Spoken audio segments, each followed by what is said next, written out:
बागेश्वर बाबा है, हम हमेशा जाते हैं वहां से मार रहे थे तो कोई मीडिया वाले आ गए। तू हमसे पूछ रहा है कि कुछ लोग उनका विरोध कर रहे हैं। अरे भैया पटना कोनो बांग्लादेश पे थोड़ी है, अब हमारा से पूछ रहा है। अब भाई दूर ही जा। ये मीडिया वाले लोग अपनी मर्यादा भूल गए हैं। अब इसमें भी तीन तरह की मीडिया है, समझो ध्यान से। जो मेन स्ट्रीम मीडिया है वो मीडिया ना होके एक कंपनी बन गई है। जैसे आप समझो कि न्यूज 18 रिलायंस का है, एनडीटीवी अडानी का है। तो जब आदमी, अब एक बात बताओ हमारा मेन चीज क्या है? एजुकेशन। तो हम ज्यादा फोकस किस पे करेंगे? एजुकेशन पे। अगर कल को हम एक जलेबी का भी दुकान एक्वायर कर ले तो हमें कितना ध्यान दे पाएंगे उस पर? नहीं दे पाएंगे यहाँ पे। तो बताइए न्यूज 18 किसका है? रिलायंस। और न्यूज एनडीटीवी अडानी का हो गया। अब ये जितने बड़े बिजनेसमैन होते हैं, ये इनका बिजनेस छोटा मोटा नहीं होता। ये जमीन एक्वायर करते हैं कितना? 500 एकड़। तो 500 एकड़ जमीन किसान से खरीद पाएंगे? तो उसमें गवर्नमेंट का इन्वॉल्व होना जरूरी है। तो इनमें गवर्नमेंट भी रहती है। तो मेन स्ट्रीम मीडिया का तो हाल आप जान ही रहे हैं। अब बच गए ये डिजिटल मीडिया के स्वतंत्र पत्रकार। अब इनमें दो कैटेगरी के लोग हैं। डिजिटल मीडिया के स्वतंत्र पत्रकार में कुछ गंभीर पत्रकार हैं जो रियल मुद्दे उठा रहे हैं, और कुछ ऐसे डिजिटल मीडिया के पत्रकार हैं जिनको केवल वायरल होने का शौक है। नहीं समझा गया? अरे हम लोग को तो एक को परेशान, एक उदाहरण चैनल बना ले रहा है, एक आके 5 मिनट लगता है चैनल बनाने में, और खान सर आप इंटरव्यू दे दीजिए। अरे भाई पहले तुम अपना एक लेवल, हम लोग भी जब चैनल बनाए थे तो सीधे नहीं कहते कि कौन बनेगा करोड़पति में हम लोग आ जाएंगे। नहीं समझे? तो उन लोग को भी सोचना चाहिए कि पहले आप कुछ अपने आप को स्थापित करो, ठीक ठाक दिखाओ, जेन्युइन मुद्दे दिखाओ। तो तीन तरह की मीडिया, एक नेशनल मीडिया तो खत्म हो गई कहानी यहाँ पे, और डिजिटल मीडिया जो बची है उसमें जेन्युइन भी बहुत लोग हैं, और कुछ को मतलब है वायरल होने से, कुछ देखा के वायरल हो जाएगा। नहीं समझ में आ गया? अरे एक से एक पूछिए।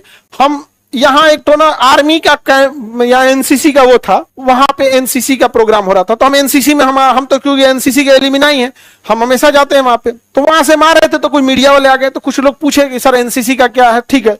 उसी समय बागेश्वर बाबा आए थे। तू हमसे पूछ रहा है कि कुछ लोग उनका विरोध कर रहे हैं। अरे भैया पटना कोनो बांग्लादेश पे थोड़ी है, यहाँ जिसको मन होगा आएगा। उस डीएम साहब परमिशन दिए होंगे तो आए होंगे। अब हमारा से पूछ रहा था काहे? अब भाई दूर ही जान। एक तो मामला एनसीसी का है, वो बाबा अपने प्रवचन कर रहे हैं कि आपको कोई मारधार सिखा रहे हैं, प्रवचन कर रहे हैं, सुनना है आप सुनो, नहीं सुनना है मत सुनो। कोई भी बाबा हो, चाहे किसी भी, आपको मन नहीं तो आप सुनिए, नहीं मन है तो मत सुनिए। आप हमारा से धोके पूछ रहा था। अब हम कहे बाबू ये सब चीज हमसे काहे पूछ रहे हो? डीएम साहब से पूछो, परमिशन वो दिए हैं कि हमारा पटना है। नहीं समझे? तो मीडिया का भी ना अपना अलग धर्रा हो चुका है यहाँ पर। अब आप लोग तो हमेशा रूबरू होते ही होंगे, यहाँ पर मिलवे करते।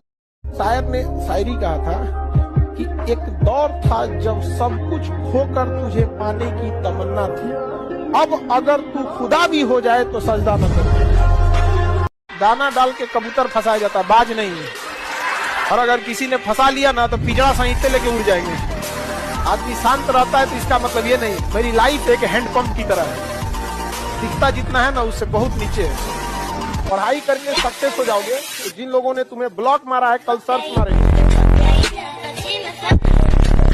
तो एक कहानी लिखना है जो आगे जाके सबको सुनाना है। और हर उस घर में 2 किलो अलग से मिठाई जाएगी जिस घर से आवाज आई थी कि इससे नहीं हो सकता है, अलग से एकदम। ले भैया तोरे लिए स्पेशल है यहाँ पर।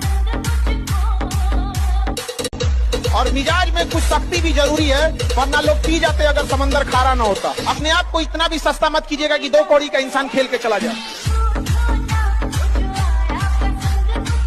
ठुकरा दिया जिन्होंने मुझे मेरा वक्त देखकर, एक दिन खुद को ऐसा काबिल बनाऊंगा कि उन्हें मिलना पड़ेगा मुझसे वक्त लेकर।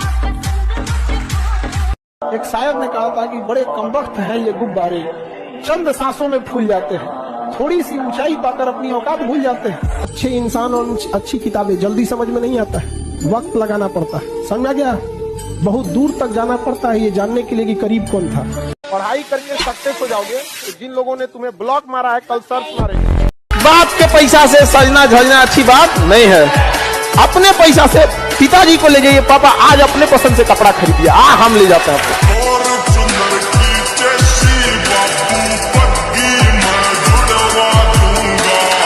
जिसके जिसके जीवन में कठिनाई आ रही है, आप समझिए कि आप एक सही रास्ते पे जा रहे हैं, क्योंकि वही रास्ता सफलता का है। और अगर आपके जीवन में कठिनाई नहीं आ रही है, आप गलत रास्ते पे हैं, क्योंकि सफलता का रास्ता बहुत कठिन होता है।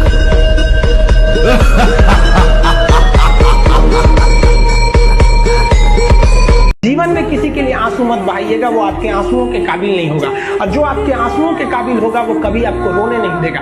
दिल टूट गया, गोली मारो यार, प्यार 24 कैरेट का था आपका, उसी की औकात नहीं थी जो खरीद सके। पढ़ने के टाइम और खाने के टाइम कुछ समझौता नहीं, जो आ गया लपेट दो यहाँ पे।